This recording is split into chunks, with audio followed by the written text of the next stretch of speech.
everybody! Welcome to my vlogs! At ngayong araw na to ay pupunta nga kami sa mismong Monte Maria Shrine, Batangas. Ayan, medyo malayo-layo nga ang aming biyahe sa araw na ito. Kaya naman ito, magpapagas muna nga kami kay Baby Sander para kondisyon ang energy ni Baby Sander. Yan, paulit-ulit na naman nga si Mami Rose. So, nanggising na nga si husband ng 4 a.m. Sobrang aga niyang nagising, hindi daw siya makatulog at excited na nga mag-drive. Kasi nga, medyo long distance yung kanyang ida-drive. Papunta nga kami ng Batangas, sobrang layo. At tamad na tamad pa naman kaming gumising ng maaga. Pero si Bunso ay nagising ni Daddy kaya naligo na kaagad. So, napilitan na lang din kaming maggaya kahit wala sa plano ang ganitong lakad. Pero okay na rin yun para maiba naman yung aming mga napupuntahan. At saktong alas 6 nga ng umaga nang kami ay makaalis na sa bahay. Manghang-manghang nga ako sa mga dadaanan namin kasi maraming bundok, maraming yung dagat, halos nasa gilid lang na aming sasakyan. Sobrang nakaka-relax. Tingnan nyo, tanaw na tanaw ko talaga yung dagat. Sobrang naaamoy ko na ang karagatan. Nakaka-relax talaga, no? Pag nakikita yung mga ganitong magagandang view sa paligid. Panandali ang nakakalimutan natin yung stress, yung mga problema, yung mga pinagdadaanan natin sa kanya-kanyang buhay. Kaya minsan talaga nakakatulong din talaga yung mga ganitong pamamasyal ng pamilya. At eto na nga,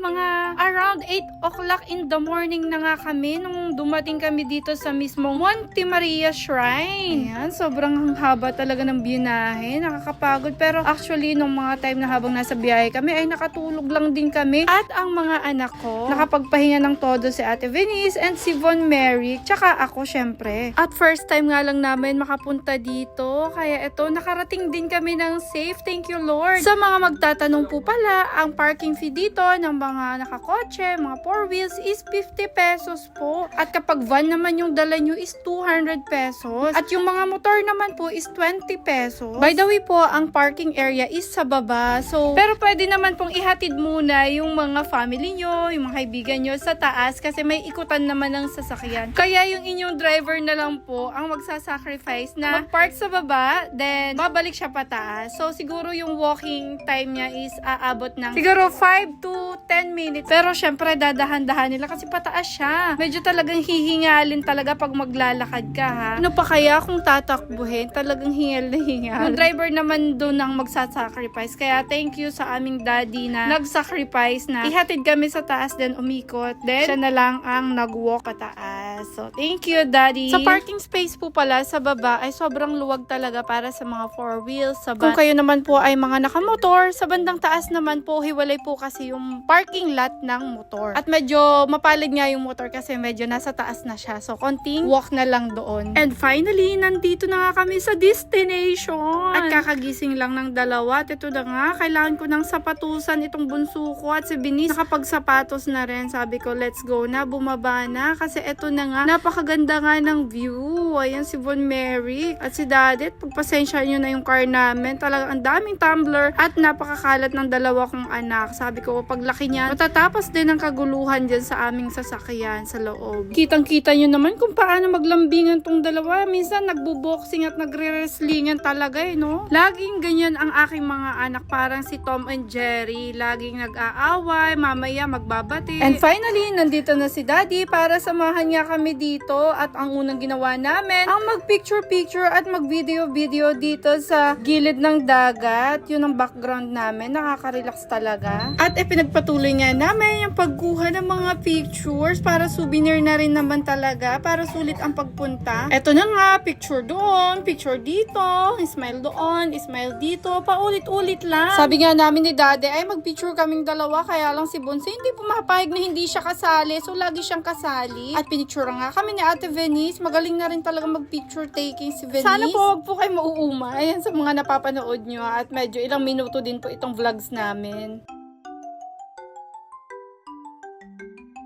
At kung magtatanong kayo kung may CR dito, yes po, may CR. Ayun no, sa bandang dulo nitong building. So, nag-CR muna kasi dyan si Bunso dahil hindi na kinaya. Ito na nga, at nakabalik na nga silang at naghanap nga kami ng mapag-aalmusalan at may kantin naman dito. Hindi pa kasi kami nag-aalmusal at anong oras na rin naman ang haba ng binahe. Kaya naghanap sana kami ng rice with ulam. At ito na nga, buti meron dito ready to eat or on the go. Ayan, merong itlog, bangus. At para po sa mga magtatanong kung magkano ang pagkain dito, itong mga nasa bowl na ito is 120 pesos. Meron na po siyang isang rice, 1 egg, and half bangus. Tapos yung isang order naman is 1 rice, 1 egg, and 2 longganisa. So, pares po sila 120. At umorder din po kami ng isang order ng siomai, 3 pieces na siomai is 25 pesos kapag walang rice. So, hindi na kami umorder ng rice. Kasi kapag may with rice is 55 pesos. At sa mga magtatanong kung magkano yung binayaran namin dito sa kinain namin is 505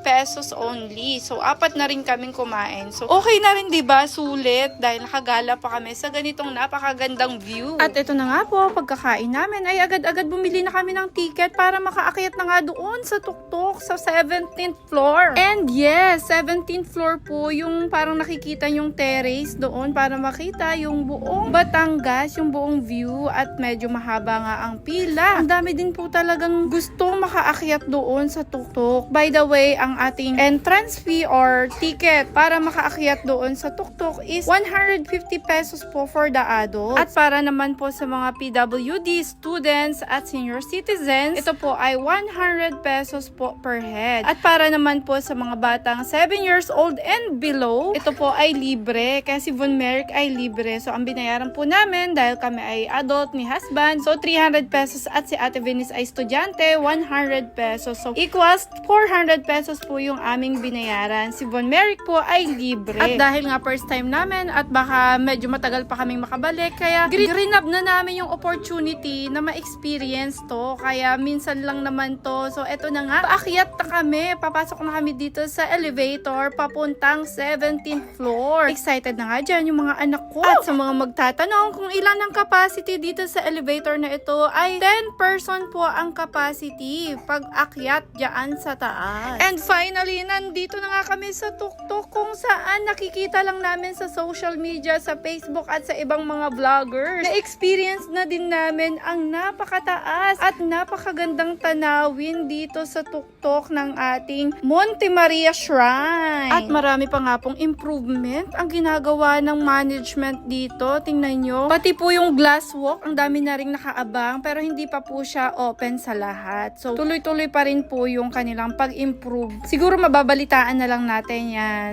this year or by next year kung mag-ooperate na yung glass walk. At pag nag-ooperate na yun, sure na sure ako, sana makabalik kami dahil excited din ako para doon sa glass walk na tinatawag nga nila. At meron din po silang ongoing na construction para sa mga hotels. Yung mga gustong mag-staycation, ayan. Sabi nila hindi pa daw po nag-o-open pero magkakaroon ng hotel. Ito nga palang Monte Maria ay naghahanap ng mga members. Ito po kasi is a non-profit stock association registered with the SEC or SEC. So, SEC registered din po pala itong si Monte Maria. Meron po silang 2 types of memberships. Yung number 1, be a founder member. Number 2 naman, pilgrim member. At meron silang bracket sa pagiging member. So, pumunta na lang po kayo doon at mag-inquire kung interested po kayo. Kasi hindi ko na po siya i-discuss. Pero kapag member ka po, ay meron kang 20% discount on hotel accommodations, food and beverages, use of facilities, recreational and entertainment charges. So, magkakaroon ka ng 20% discount, diba? Malaki na rin pala. So, mas maganda pa lang mag-member. Kaya lang magkano. So, tanungin nyo na lang po sa kanila. Tumawag na lang po kayo or i-search nyo na lang or mag-message po kayo sa Facebook account nila. At ang kagandahan pa bilang members ay no monthly dues, no elevator fee, free entrance and parking, free overnight stay in hotel, priority and use of facilities, can bring a lone guest. Yan yung mga benefits kapag nag-member ka sa kanila. Finally, eto na, oras na para kami ay umuwi na dahil magbubukas pa nga kami ng aming small business. Tuloy lang ang laban sa buhay. Kapag may time mamasyal din po kayo. Dahil minsan nga lang natin to maranasan, kaya dapat ipa-experience din natin to na kasama ang ating mga mahal sa buhay. And finally, nandito na po kami sa tindahan at nag-take out na lang kami ng makakain kasi sobrang gutom na ang lahat. Dito ko muna po tatapusin ang aking vlog. Abangan nyo po yung mga susunod na upload ko. Maraming